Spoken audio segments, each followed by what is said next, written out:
अपने यहाँ भी बहुत है, कोई वो हो गए सन्यासिनी हो गए, कोई सन्यासी हो गए तो एक पैर से खड़े हुए हैं, कोई सर के बल खड़े हुए हैं। ये कोई परमात्मा को खुश करने का तरीका है? आप ही बताइए। अगर आपका बेटा आपके सामने ऐसा करे तो आप तो मर जाइएगा परेशानी से कि क्या पगला गए कि हुआ था इनको, ये ऐसा क्यों कर रहे हैं?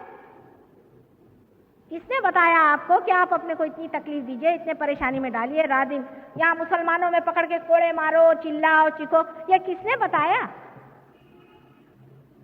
इस तरह के तमाशे रिलीजन के नाम में न जाने कितने अंट शंट बातें हो गई जिसकी कोई हद नहीं। तो उसका रिएक्शन हो गया, जब बेवकूफी हद तक पहुंच गई तो उसका रिएक्शन हो गया। साइकोलॉजिस्ट आए, वो अपने को बड़े अक्लमंद समझते हैं, हमारे मराठी में कहते हैं उल्टावर से शहाणे। उन्होंने समझाना शुरू कर दिया कि साहब ये तो ठीक नहीं है, आप कंडीशनिंग कर रहे हो, अपना सब व्यक्तित्व ही खत्म करे दे रहे हो, ये नहीं करो, वो नहीं करो, तुम्हारा लिबरेशन कैसा होगा? तुम सब इनहिबिटेड हो, तुम्हारे अंदर ये हालत खराब है, वो हालत खराब। चलो साहब, अब ये सवारी कर चुके, अब दूसरी सवारी शुरू हुई, अब दूसरी सवारी पे लग गए। एक तरफ से तो इन्होंने ऐसा विकृत मन तैयार कर लिया, धर्म के नाम पे, डिसिप्लिन के नाम पे दुनिया भर की चीजें कर करके, और लोगों में इतनी विकृति आ गई, बिल्कुल जिसको कहते हैं अनैसर्गिक, कृत्रिम, बिल्कुल आर्टिफिशियल चीजें आ गई। और दूसरी साइड में इन्होंने जो शुरू कर दिया कि साहब कुछ नहीं, किसी परवाह नहीं, भगवान नाम की चीज नहीं है, कोई नहीं, हमको कोई मतलब नहीं। 12 साल का बच्चा हो गया तो माँ बाप से कोई मतलब नहीं, माँ बाप भी छोटा बच्चा पैदा हो गया उसको दूसरे कमरे में डाल देंगे। औरतें फ्री हो गई, आदमी फ्री हो गया। भाई फ्री क्या हो रहे हो, किससे हो रहे हो? आप एक शरीर के अंग प्रत्यंग हैं, आप फ्री कैसे होंगे? जैसे मेरी उंगली इसमें से छटक के कह दे कि मैं फ्री हो गई, तो इसका क्या अर्थ निकलता है ऐसे उंगली का, जो मरी हुई उंगली है? फ्री तो आप तब होंगे जब उसको जानिएगा जिसके अंदर आप बसे हुए, उस शक्ति को जानिएगा जिससे आप प्लावित। तो हुआ क्या कि पहले तो आपने अपने को धर्म के नाम पे सर्वनाश कर लिया, और अब दूसरे तरफ शुरू हुआ धर्म के नाम पे सर्वनाश करो। अंधा धर्म इतना मूर्खता से पाला गया, उसके बाद इस तरह की महामूर्खता दूसरी तरफ शुरू हुई कि भगवान है नहीं। इससे जो असल में थे लोग, उनका ही नाम बदनाम हो गया। माने लोग कहते हैं ईसा मसीह भी नहीं थे, और ईसा मसीह थे तो वो ठीक आदमी नहीं थे। माने क्या कोई हद होती है? आप उनके पांव के धूल के बराबर नहीं है, आप उनको कैसे जज कर सकते? लेकिन कौन बात करे, क्योंकि ये तो अहंकार के घोड़े पे चढ़ बैठे। आपने देखा होगा कि जब आदमी में अहंकार चल जाता है तो उसकी खोपड़ी खराब हो जाती है।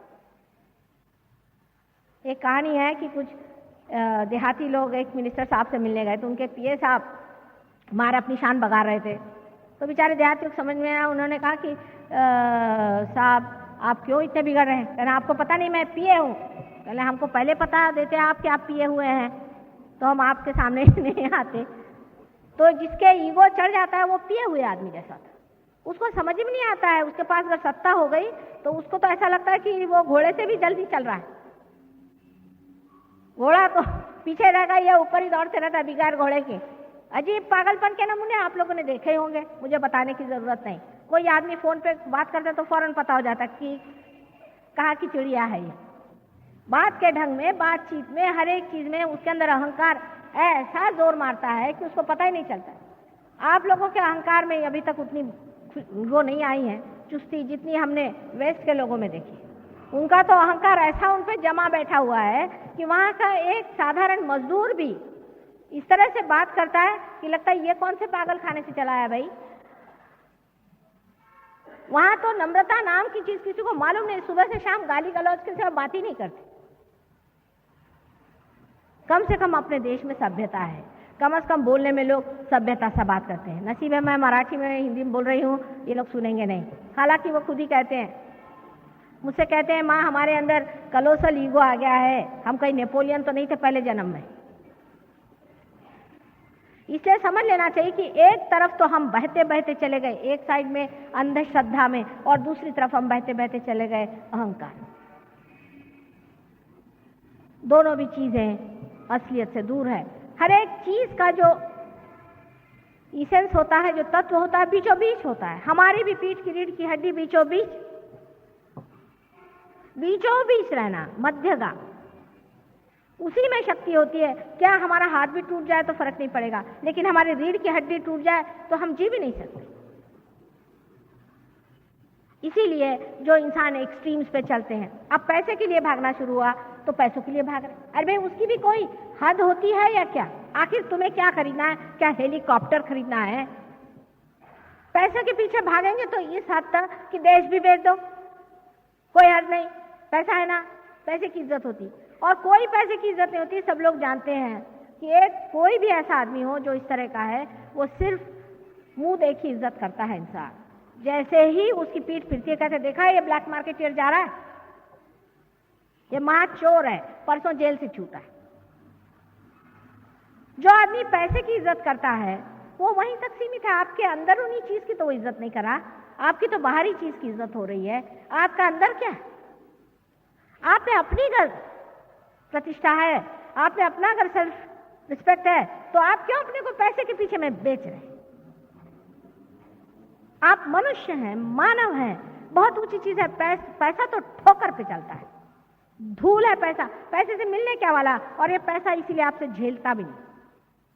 आपके पास 100 रुपया आ जाए तो ठीक है कहना, पर कहीं 200 आ गए तो गए आप गुत्ते पर। गुत्ते पर नहीं गए तो और कुछ धंधे शुरू कर दिया आपने। ज्यादा पैसा आदमी को झेलता ही नहीं है। कभी मैंने सुना नहीं कि कोई आदमी को ज्यादा रुपया मिल गया तो वो जाकर फौरन ये सोचता है कि इससे मैं चलो जा करके कोई बड़ा ही शुभ काम करूं, या किसी गरीब के घर में जा करके उसकी लड़की है या बच्चा है उसका कुछ देखभाल करूं। बहुत कम। ये ऐसे भी जो लोग करते हैं वो मतलब उनके पास लाखों रुपया का उसमें से एक पाई निकाल करके वो देंगे और कहेंगे मेरा नाम आप छापिएगा जरूर। मेरे पास ऐसे रोज आते हैं कि हम आपके आश्रम के लिए रुपया देंगे पर आप हमारे बाप का नाम वहां लिख दीजिएगा। मैंने कहा मैं क्या लिखूंगी आपके बाप का नाम? लोग पूछेंगे कि इसकी स्पिरिचुअल वैल्यू क्या थी इस आदमी की। आपकी स्पिरिचुअल वैल्यू क्या है उसे देखना चाहिए। आपका आत्मिक तत्व कहाँ तक जागृत हुआ है वो महत्वपूर्ण बात है। जब आप अपने आत्मिक तत्व पे आते हैं तब आप इस तरह से पागल जैसे पैसों के पीछे भागते नहीं। और आप जानते हैं कि पैसा कभी भी समाधान नहीं दे सकता। ये तो इकोनॉमिक्स में लिखी हुई बात है। ये तो इकोनॉमिक्स में लिखी हुई बात है कि पैसा आपको समाधान नहीं दे सकता। You please be seated, because even if I am not speaking in English, you expose yourself to me. Just sit down like this. Doesn't matter.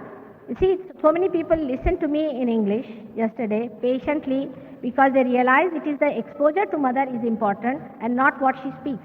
This intellect where you are hearing is of no use in Sahaja. All right, you just put your hands like this and don't get disturbed. You can hear me through your heart.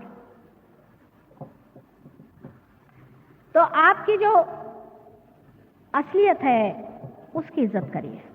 जो आपके अंदर बसी हुई परमात्मा की then है उसकी आप इज्जत करिए, और तब आप किसी एक्सट्रीम पे नहीं जाते।